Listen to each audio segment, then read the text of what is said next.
اچھا، ام المومنین سیدہ عائشہ رضی اللہ تعالی عنہا سے ایک روایت ہے، فوائد الفوائد شریف میں ہے، کہتے ہیں ایک دن حضور علیہ السلام کا دریائے رحمت جوش میں آ گیا، مجھے کہا عائشہ جو مانگنا ہے مانگ لو، جو مانگنا ہے مانگ لو۔ میں نے عرض کی حضور اگر اجازت ہو تو اپنے باپ سے مشورہ نہ کر لوں؟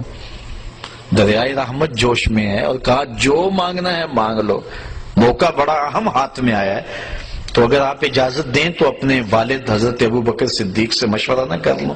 کہا جاؤ ان سے پوچھ لو۔ حاضر ہوئی دریائے رحمت جوش میں، محبوب نے فرمایا کہ عائشہ جو مانگنا ہے مانگ لو، مجھے بتایا جائے کہ میں حضور سے کیا مانگوں۔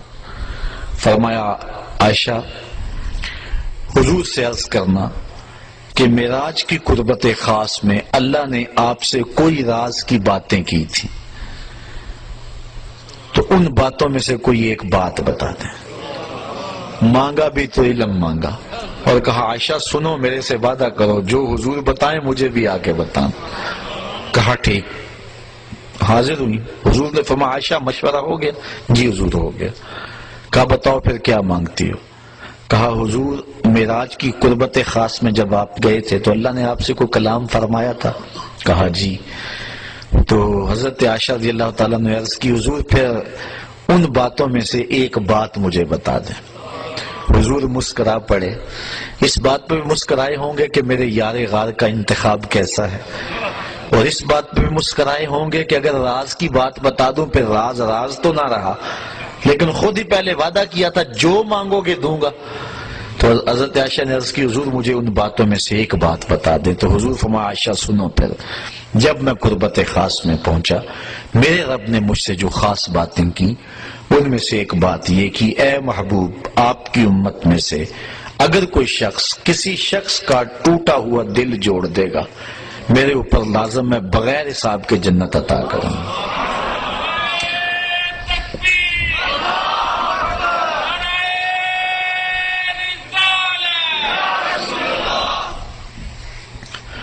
اللہ تعالیٰ پر ویسے کوئی شے لازم نہیں ہے، کوئی شے اللہ پہ فرض نہیں ہے، یہ ہمارے قائد کی کتاب میں لکھا ہے، شرح قائد میں، شرح مقاصد میں، خیالی سب کتابوں میں لکھا ہے کہ اللہ پر کوئی شے لازم نہیں ہے، کوئی فرض نہیں اللہ پر، لیکن از خود اپنے اوپر کوئی شے لازم کر لے تو یہ اس کا کرم ہے۔ تو کہا یہ بات میں اپنے اوپر فرض کر لی ہے، لازم کر لی ہے کہ جو شخص کسی شخص کا ٹوٹا ہوا دل جوڑ دے بغیر حساب کے اسے جنت عطا کروں۔ ام المومنین بہت خوش ہوئیں کہ بسا اوقات کسی شکستہ دل کی بات سن لیتے ہیں، کسی کا دکھڑا ہی بیٹھ کے سن لینا کبھی تو اس کو تسکین ہو جاتی ہے، کسی کی مدد کر دیتے ہیں، کسی کے کام آ جاتے ہیں، کسی کو مصیبت سے نکال دیتے ہیں، یہ تو بخشش کا بہانہ مل گیا۔ اپنے والد گرامی کے پاس حاضر ہوئی، کہا ہاں عائشہ حضور سے پوچھا؟ جی پوچھا۔ کیا بتایا حضور نے؟ تو کہا کہ حضور نے یہ بات کہی ہے۔ ام المومنین بہت خوش تھی، لیکن سیدنا صدیق اکبر نے جب سنا تو زاروں کے تار رونا شروع کر دیا۔ ابا جی یہ بات رونے والی تو نہیں، بسا اوقات دکھیوں کے ہم کام آ جاتے ہیں، پریشان حالوں کی دل کی جو ہے وہ شکستگی دور کر دیتے ہیں، یہ تو بخشش کا بہانہ ہاتھ آ گیا۔ کہا عائشہ اسے معکوس بھی پڑھو، تصویر کا دوسرا رخ بھی دیکھو، اگر کوئی کسی کا ٹوٹا ہوا دل جوڑ دے بغیر حساب کے جنت میں جائے گا، اور اگر کوئی کسی کا دل توڑ بیٹھے تو پھر تو سیدھا جہنم میں جائے گا۔ اس لیے میں ڈرتا ہوں کہ ہم سے کسی کا دل نہ ٹوٹ گیا۔ آج کے معراج النبی کے موضوع پہ ہونے والے اس اجتماع سے یہ درس لے کر گھروں میں پلٹنا، ہو سکے تو کسی کا دل جوڑ دینا، لیکن کسی کے دل کی شکستگی کا سامان نہ بننا۔ میرے اور آپ کے آقا و مولا نے تو یہاں تک احتیاط فرمائی، فرمایا اپنے گوشت کی خوشبو سے ہمسائے کو تکلیف نہ دو، یا تو تھوڑا سا پانی زیادہ ڈال لو اور شوربے کی پیالی غریب ہمسائے کے گھر بھی بھیج دو، اور اگر یہ نہیں کر سکتے تو ایسے زاویے اور ایسے وقت میں کھانا پکاؤ جب ہمسائے کے بچے سو چکے ہوں۔ چونکہ بچے اٹھ کے ضد کر بیٹھے اور ماں باپ سے انہوں نے مطالبہ کر لیا، غریب ماں باپ استطاعت نہیں رکھتے، تو بتاؤ ان بچوں کے دکھ کا علاج کس کے پاس ہوگا؟ وہ کیا کسی نے کہا نا دوپہر کو سلا دیتی ہے بچوں کو وہ اس ڈر سے گلی میں پھر کھلونے بیچنے والا نہ آ جائے۔ لیکن ہم نے ان لوگوں کے درد کو کبھی سمجھا؟ عید کے دن بھی بیوہ کا یتیم بچہ آلو چھولے بیچنے پہ مجبور ہوتا ہے کبھی بسوں کے اوپر چھوٹے چھوٹے بچے پانی بیچتے اور کنڈکٹروں کے دھکے کھاتے ہوئے دیکھیں؟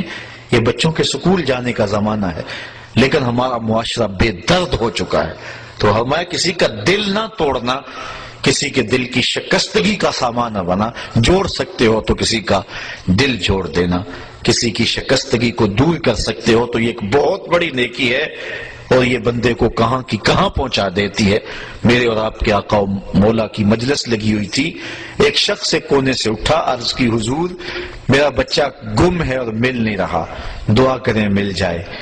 قبل اس سے کہ حضور دعا کے لیے ہاتھ اٹھاتے، مجلس کے دوسرے کونے میں ایک شخص بیٹھا تھا، عرض کی حضور میں ابھی فلاں باغ کے قریب سے گزر کے آیا ہوں، میں نے بچوں کے ساتھ اس کے بیٹے کو کھیلتے ہوئے دیکھا ہے۔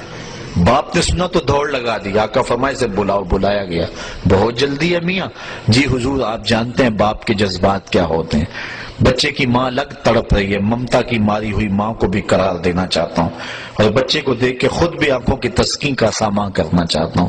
فرمایا ضرور جاؤ، تمہیں روکتا نہیں، لیکن ایک بات میری یاد رکھنا، جب باغ کے کنارے جاؤ بچوں کو کھیلتا ہوا دیکھو، اپنے بچے کو بھی پالو تو بچے کو بیٹا کہہ کے آواز نہ دینا، نام لے کے پکارنا۔ عرض کی بیٹا کہہ کے پکاروں تو حرج بھی کیا ہے، آخر میرا بیٹا ہی تو ہے۔ فرمایا تم بچھڑے ہوئے ہو اور تمہارے لہجے میں بلا کا پیار ہوگا، اور تم نہیں جانتے کہ ان کھیلنے والے بچوں میں ہو سکتا ہے کوئی یتیم بچہ بھی کھیل رہا ہو، اور جب تم اپنے بچے کو بیٹا کہہ کے پکارو گے اس کا دل چھدے گا، کلیجہ زخمی ہوگا، آج میرا باپ ہوتا تو مجھے بھی بیٹا کہہ کے پکارتا۔ یہ اسلام کا مزاج ہے۔ بیوہ کے سامنے اپنی بیوی سے پیار نہ کرو، غریب کے سامنے اپنی دولت کی نمائش نہ کرو، اور لوگوں کے لیے دل شکستگی کے سامان نہ کرو، لوگوں کے دل جوڑنے کی کوشش کرو۔ تو کہا عائشہ میرے رب نے مجھ سے جو باتیں کی ہیں ان میں سے ایک بات یہ ہے، آپ کی امت میں سے اگر کوئی شخص کسی کا ٹوٹا ہوا دل جوڑ دے تو میں نے اپنے اوپر لازم کر لیا ہے کہ بغیر حساب کے اس کو جنت عطا فرماؤں گا۔ اللہ تعالی ہمیں اس معراج کی برکتیں اور حضور علیہ الصلوۃ والسلام کے سفر کا نور نصیب فرمائے۔